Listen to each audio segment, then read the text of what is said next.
नमस्कार। आर के Maurya commerce classes में एक बार फिर से आपका स्वागत है। इस वीडियो के माध्यम से शुरुआत कर रहे हैं सूचकांक चैप्टर। आपको ध्यान देना है, सूचकांक चैप्टर से रिलेटेड आपके पेपर में न्यूमेरिकल और थ्योरिकल दोनों प्रकार के क्वेश्चन पूछे जाते हैं। आपको अपनी कॉपी में लिखना है, चैप्टर का नाम सूचकांक। सूचकांक को इंग्लिश में कहेंगे इंडेक्स नंबर। सूचकांक का दूसरा नाम हिंदी में निर्देशांक। बहुत ही इम्पोर्टेंट चैप्टर है। यहाँ से एक क्वेश्चन न्यूमेरिकल और एक क्वेश्चन थ्योरिकल पूछा जाता है। जो मैं बता रहा हूँ, जैसे मैं बता रहा हूँ, तैयार करने की जिम्मेदारी आपकी है। अगर आप इसे अपनी कॉपी में लिख लेंगे, नोट्स के रूप में लिख लेंगे, तो आपका बहुत अच्छा कार्य हो जाएगा। तो सबसे पहले हम समझेंगे सूचकांक के इंडेक्स नंबर के अर्थ के बारे में। सूचकांक यानी कि इंडेक्स नंबर के अर्थ के बारे में एवं परिभाषा के बारे में। एकदम आसान शब्दों में पेपर में पूछा जाता है, सूचकांक क्या है, इंडेक्स नंबर क्या है। तो आपको बताना चाहते हैं, इंडेक्स नंबर का मतलब होता है दो समयावधि, समझिए, दो समयावधि, मतलब कि दो पीरियड दिया रहेगा, अथवा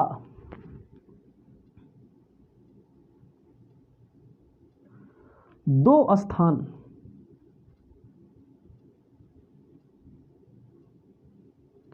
दो समयावधि अथवा दो स्थान में किसी तथ्य, दो समयावधि होगी मतलब कि दो पीरियड होगा, मतलब कि दो पीरियड के साथ दो स्थान हो सकता है, में किसी तथ्य जैसे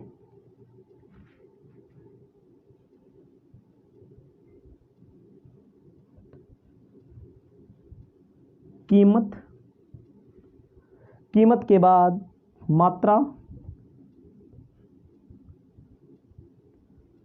उसके बाद उत्पादन आदि के सापेक्ष माप है। दो समय अवधि में कीमत क्या है, मात्रा क्या है, उत्पादन क्या है, इसकी क्या होती है, एक सापेक्ष माप को ही हम क्या कहते हैं, कहते हैं निर्देशांक, सूचकांक, इंडेक्स नंबर। ध्यान दीजिएगा, दो समय अवधि मतलब कि दो टाइम पीरियड दिया रहेगा, दो समय में, दो पीरियड में कीमत के तथ्य में, मात्रा के तथ्य में, उत्पादन के तथ्य में जो किसी तथ्य को परखा जाएगा उसे हम क्या कहेंगे, उसे हम सूचकांक कहेंगे, उसे हम निर्देशांक कहेंगे। इस बात को याद रखना है आपको।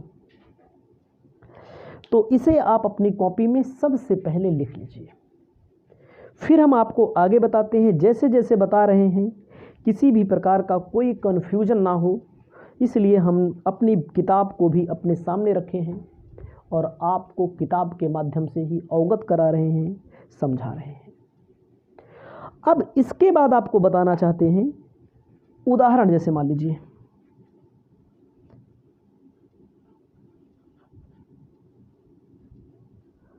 उदाहरण मान लीजिए, उदाहरण के तौर पर कहा गया है महंगाई बढ़ रही है, जैसे महंगाई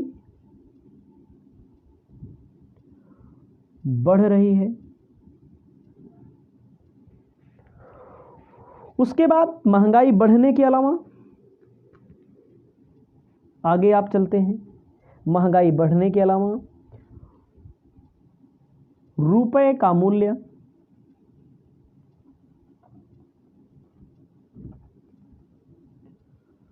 घट रहा है।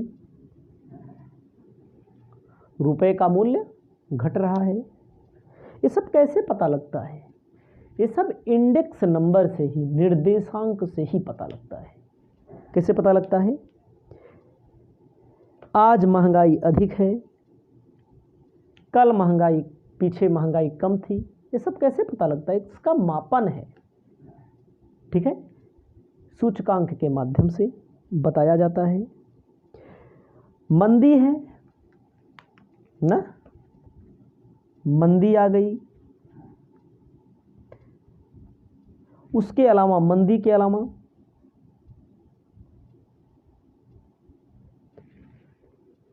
वस्तु महंगी हो गई, वस्तु महंगी हो गई। महंगाई, सस्ताई, महंगाई बढ़ना, मूल्य का घटना, इन सब को हम लोग कहाँ पढ़ते हैं?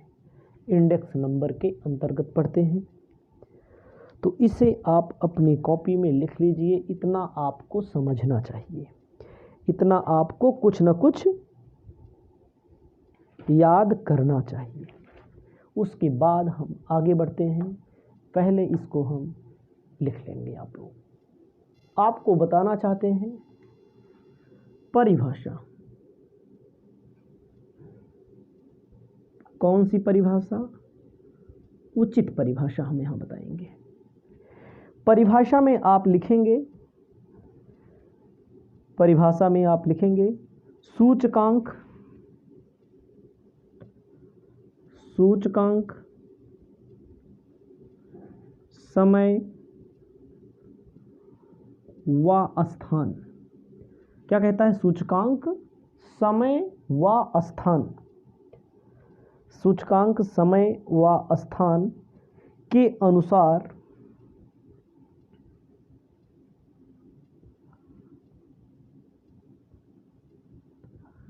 श्रेणियों के अंतर्गत, समय व स्थान श्रेणियों के अंतर्गत, ठीक है, होने वाले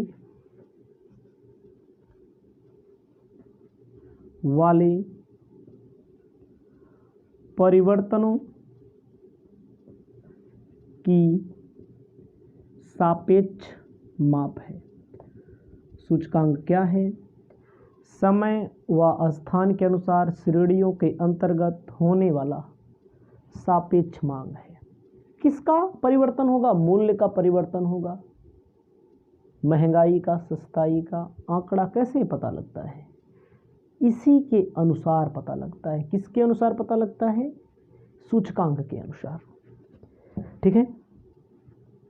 तो आपको इतना अपनी कॉपी में लिख लेना है, बाकी कुछ नहीं करना है। बहुत सारी परिभाषा दी होती हैं, आपको केवल इतना लिखना है। इसके बाद हम आपको आगे बता रहे हैं इसकी विशेषताएं क्या होती हैं, इसके कैरेक्टर्स क्या होते हैं। आपको आगे बताना चाहते हैं विशेषताएं। किसकी विशेषताएं? सूचकांक की विशेषताएं क्या होती हैं? सूचकांक की विशेषताएं। विशेषताओं में आपको ध्यान देना है। सबसे पहला, संख्या द्वारा सूचकांक कैसे व्यक्त किया जाता है? संख्या द्वारा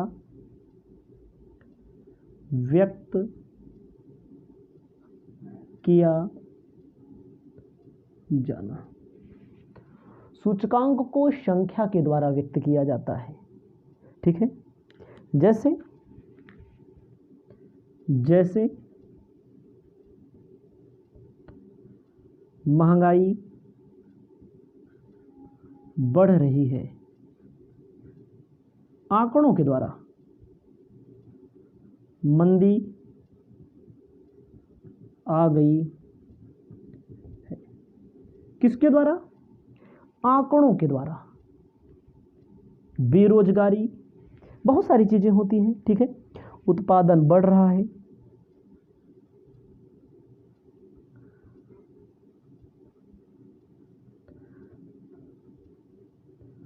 उत्पादन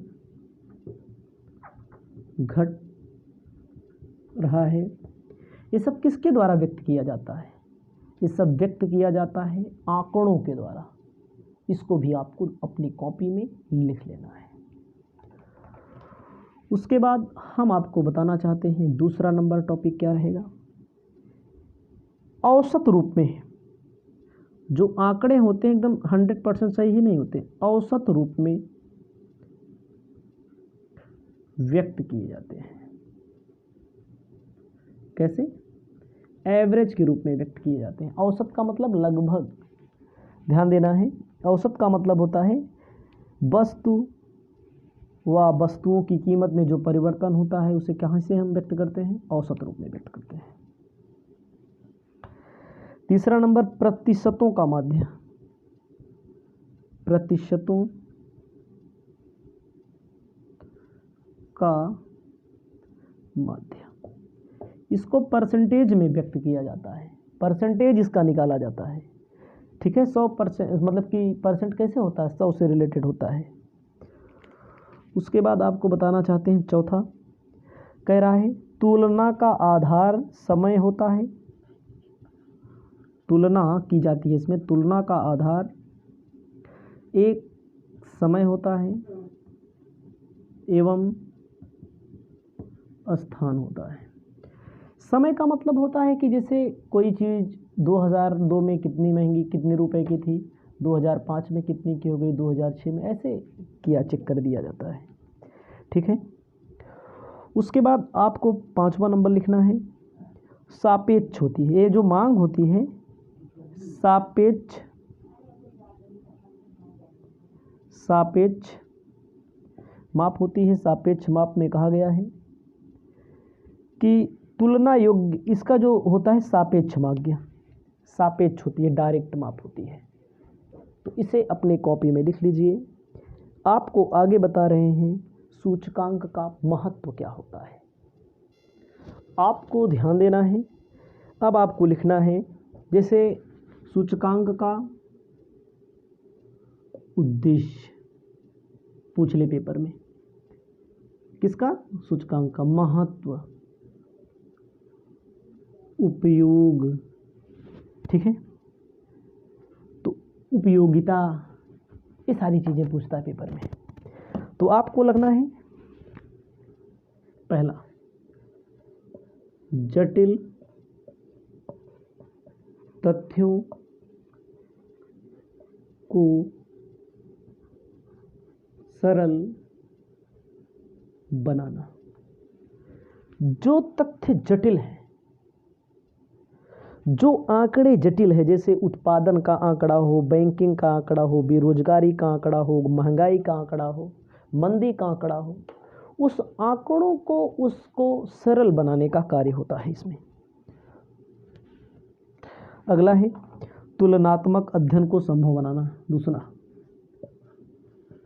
तुलनात्मक अध्ययन को संभव बनाना। जैसे आप लोग देखते होंगे, सुनते होंगे, बेरोजगारी पहले कितना परसेंट थी, अब कितना परसेंट बढ़ गई कि घट गई। ये होता है महंगाई कितना थी, अब कितना है। तो कैसे? परसेंटेज में देखा जाता है। इससे तुलनात्मक अध्ययन किया जाता है, ठीक है। दो अवधि के मध्य तुलनात्मक। तीसरा आपको लिखना है मुद्रा के क्रय शक्ति की माप।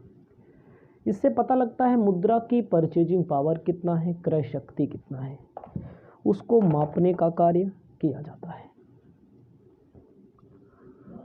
उसके बाद आपको ध्यान देना है राष्ट्रीय आय का अनुमान, राष्ट्रीय आय का अनुमान। ध्यान दीजिएगा, सूचकांक से नेशनल इनकम का अनुमान लगाया जाता है, राष्ट्रीय आय का अनुमान लगाया जाता है। उसके बाद सामान्य मूल्यों में परिवर्तन का अध्ययन, सामान्य मूल्यों में परिवर्तन का अध्ययन।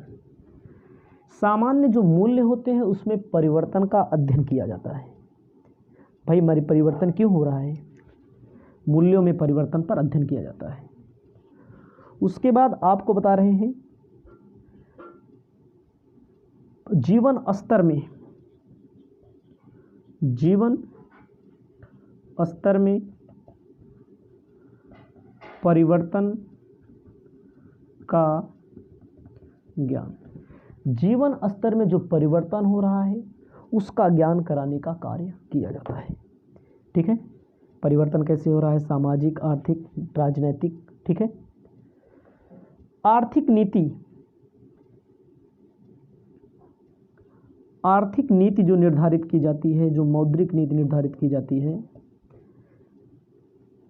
निर्धारण में इसका किसका काम आता है, कौन काम आता है, सूचकांक काम आता है आर्थिक नीति के निर्धारण में।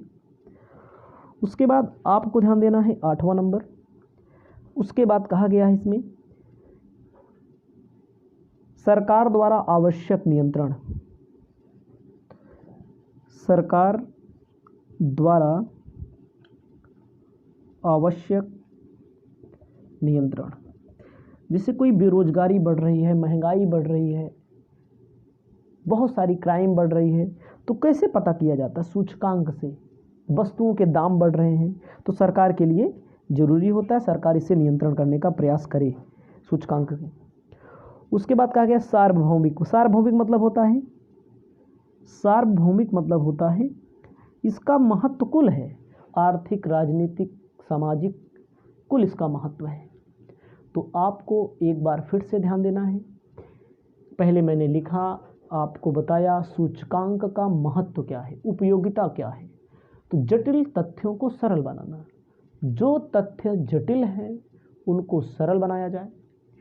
उसके बाद तुलनात्मक अध्ययन, एक कोई पार्टिकुलर पीरियड ले लीजिए, दूसरा कोई पार्टिकुलर पीरियड ले लीजिए, समय ले लीजिए, उसमें क्या किया जाता है, अध्ययन किया जाता है। मुद्रा की क्रय शक्ति, कोई भी मुद्रा कितना उसकी परचेजिंग पावर है उस सूचकांक से पता लगता है। राष्ट्र की आय, देश की आय, ठीक है, सूचकांक से पता लगता है। सामान्य मूल्यों में परिवर्तन का अध्ययन किया जाता है, जो मूल्य में परिवर्तन होता है, जो जीवन स्तर में परिवर्तन होता है। आर्थिक नीतियों का निर्धारण होता है, सरकार द्वारा आवश्यक नियंत्रण किए जाते हैं, सरकार को जहाँ जरूरी होता है। सार्वभौमिक मतलब इसकी ज़रूरत कुल होती है। इसे आप अपनी कॉपी में लिख लीजिए। इसके बाद आपको हम जो भी टॉपिक बताएंगे, ठीक है, उसे हम आगे बताएंगे। इससे पहले आपको अपनी कॉपी में लिख लेना है। आपको बताना चाहते हैं, जैसे मैंने फ़ायदे बताए, जहाँ लाभ है वहाँ हानि है, दोष भी है, हानि भी है। जैसे आप देख सकेंगे, कहा है पूर्ण सत्य नहीं होता, 100% सत्य नहीं, पूर्ण सत्य नहीं, पूरा जो होता है सत्य नहीं होता है। उसके बाद कह रहा है केवल सापेक्ष अध्ययन होता है, केवल सापेक्ष अध्ययन होता है, ठीक है। राष्ट्रीय तुलना संभव नहीं होता, राष्ट्र से तुलना आप नहीं कर सकते, मतलब उतना संभव नहीं होता, राष्ट्रीय तुलना संभव नहीं, ठीक है।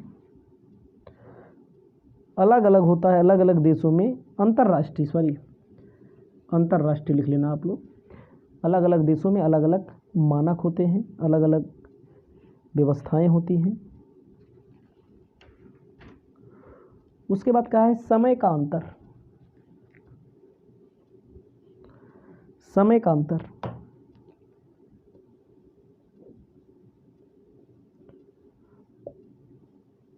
हर समय कुछ ना कुछ मनुष्य की आदत होती है, रुचि होती है, फैशन होता है, जमाना होता है, बदलता रहता है, तो ये भी होता है। भ्रम की स्थिति भी हो सकती है, भ्रम की स्थिति भी हो सकती है, ठीक है। फुटकर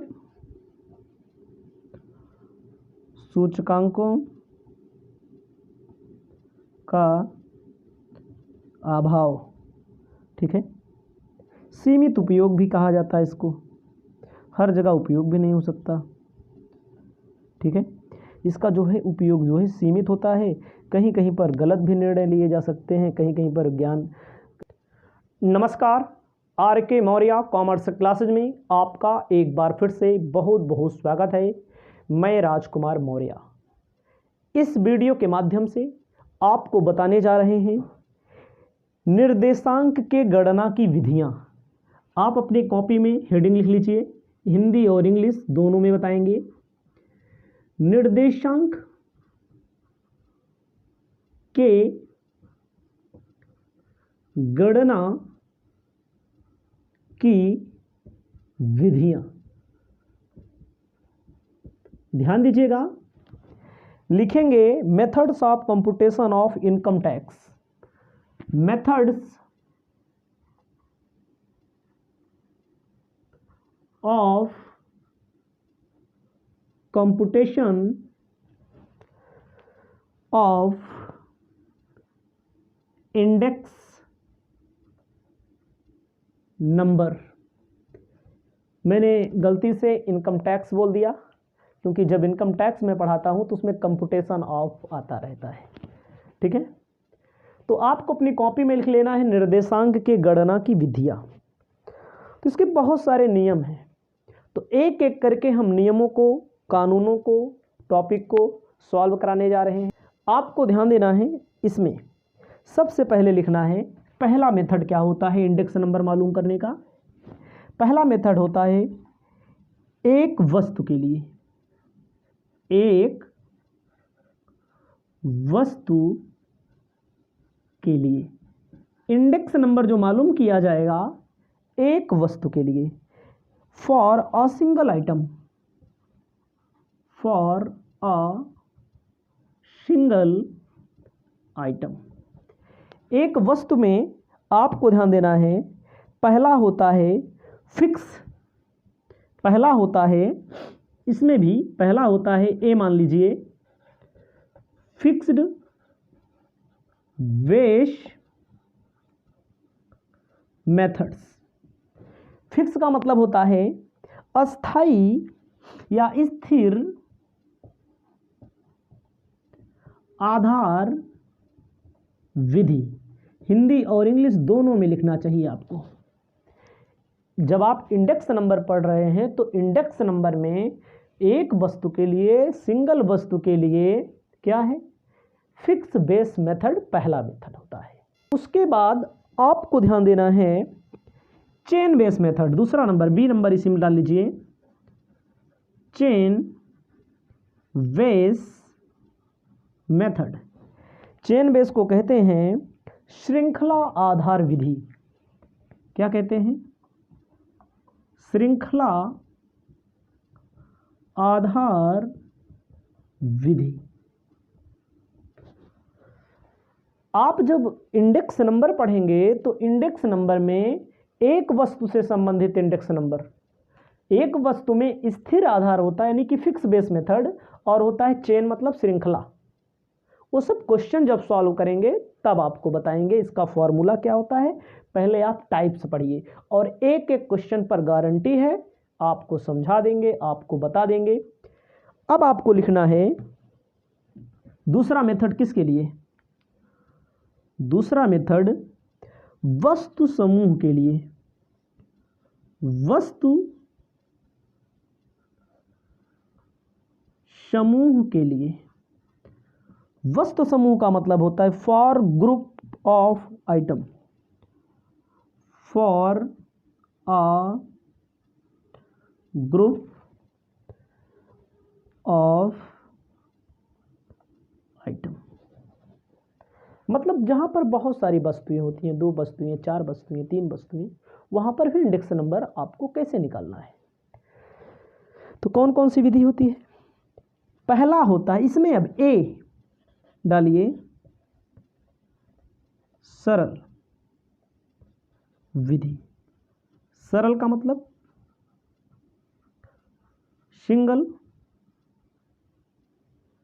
मेथड्स, ठीक है। बहुत सारी जहां वस्तुएं होती हैं, ग्रुपिंग वस्तुएं होती हैं, ठीक है, उसे क्या कहते हैं? उसे कहते हैं सिंगल मेथड।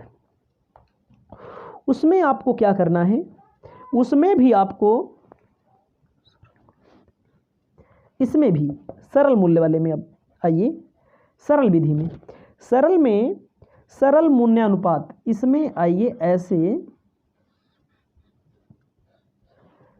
सरल मूल्यानुपात विधि, सरल मूल्यानुपात विधि। अगला है सरल मूल्यानुपात, सरल समूह विधि। ध्यान दीजिएगा, simple average, simple average of relative method, simple aggregative, यहां लिख लीजिएगा आप, सिंपल एग्रीगेटिव मेथड।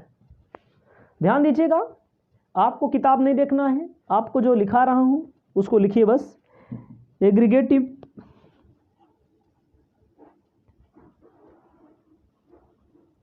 मेथड। ये केवल लिखना है, केवल समझना है कौन कौन से मेथड आपको पढ़ना है। जो जो क्वेश्चन मिलेगा उस क्वेश्चन को बुक के हिसाब से आपको बताएंगे।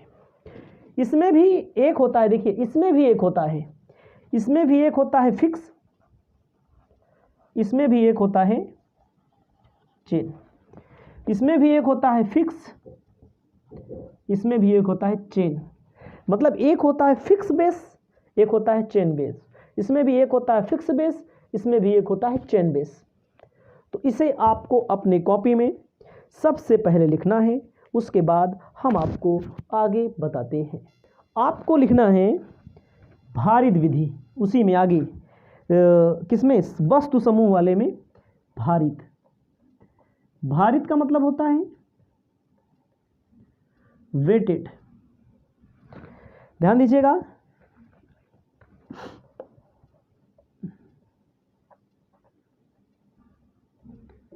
वेटेड। भारित में आपको ध्यान देना है, भारित में होता है, एक होता है जीवन निर्वाह, जीवन निर्वाह, जो लोग जीवन निर्वाह करते हैं, जीवन निर्वाह विधि, निर्देशांक, जीवन निर्वाह निर्देशांक। जीवन निर्वाह निर्देशांक में weighted average of related method, family budget method कह सकते हैं इसे। पहला, इसमें ए मान लीजिए, family budget methods, family budget method. उसके बाद इसमें बी है, ठीक है, वेटेड एग्रीगेटिव मेथड। फैमिली मतलब पारिवारिक बजट, पारिवारिक बजट।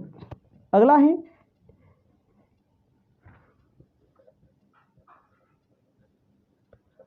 Aggregative expenditure method.